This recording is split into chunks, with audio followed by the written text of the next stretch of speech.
Moving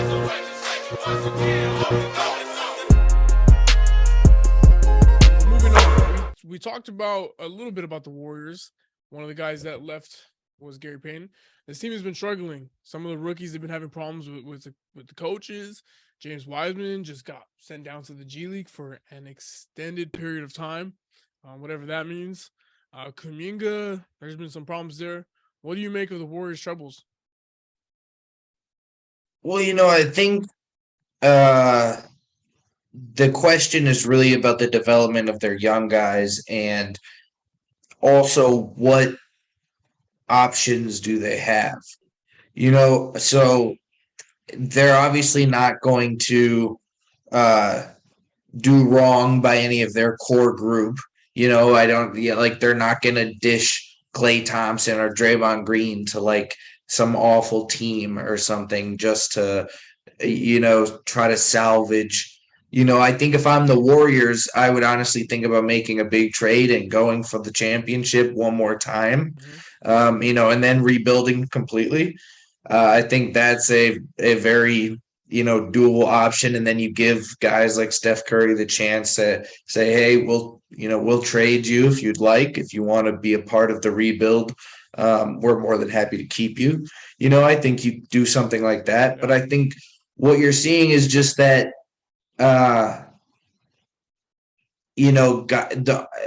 guys don't have a lot of opportunity to make mistakes on the Warriors because they're coming off a championship.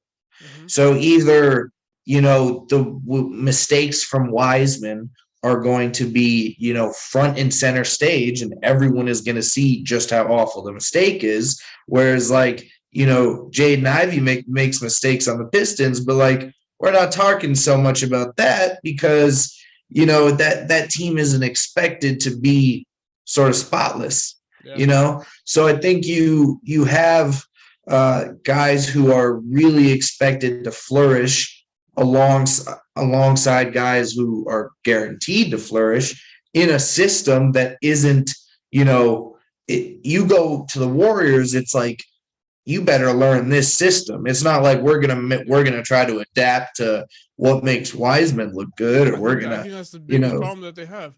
I think it's like you've got to learn it. Go ahead. No, I saw in the last game, Kuminga came in, and he had gone on a fast break, and usually what he does is just attack, and he pulled it out, and you just seen the whole team, the assistant coaches, even Steph, start clapping. Just that he was patient with the ball, wasn't forcing any shots. And I feel the biggest part of all this, the biggest problem is that some of these young guys don't want to play that kind of the way the Warriors have always played, and they're having problems adapting to it. And like you said, this makes you wonder, should you try to salvage what you have left? We talked about in the last pod with my other co-host, maybe they trade some of these young guys and go get a guy like Anthony Davis, someone that could be on the block soon. Would you if you were the GM of the Warriors, you were Bob Myers, would you try to salvage the future and try to give up these young guys to get a guy like Anthony Davis or someone that could possibly be on the trade block? Well, if I'm Bob Myers, what I would do is I would start putting out feelers for guys like Kuminga, Wiseman,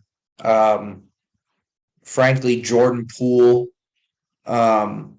depending on, and I think you have to make a decision, and it's like,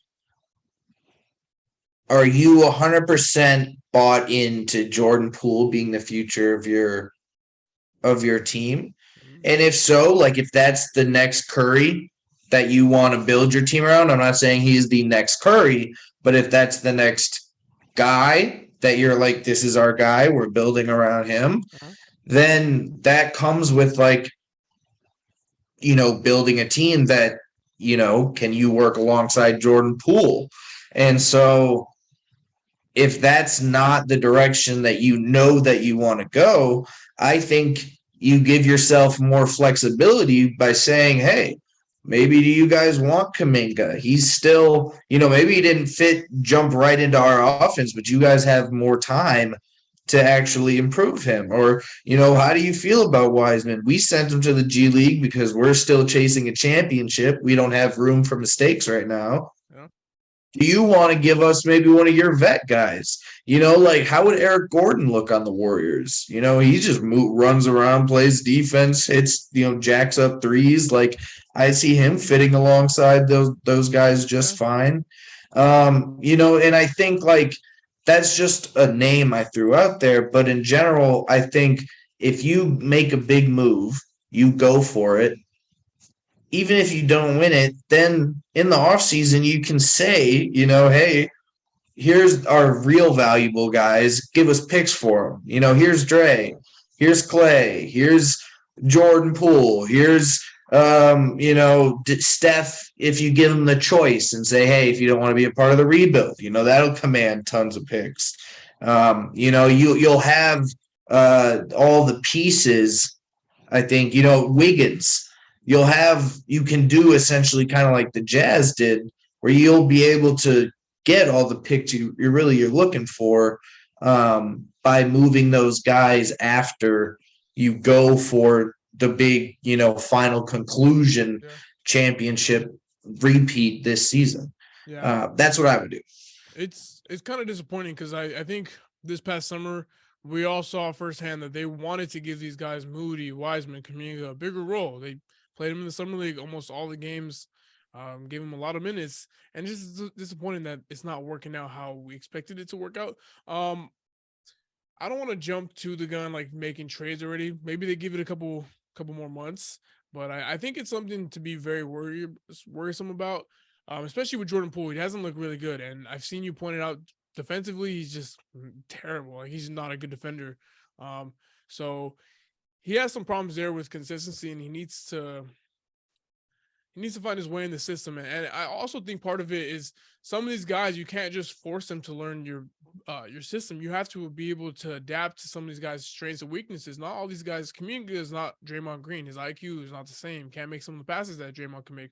So you have to find in that little gray area where to let these guys operate. So I mean, they're coming off a championship. You still have time to get this together.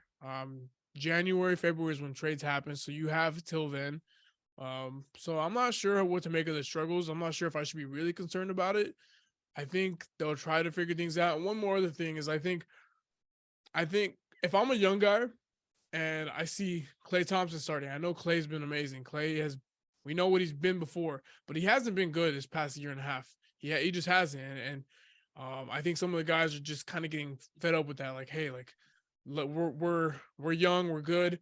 Give us a shot, and it's a decision that Steve Kerr and the Warriors staff has to make. And we'll see. We'll see how that plays out.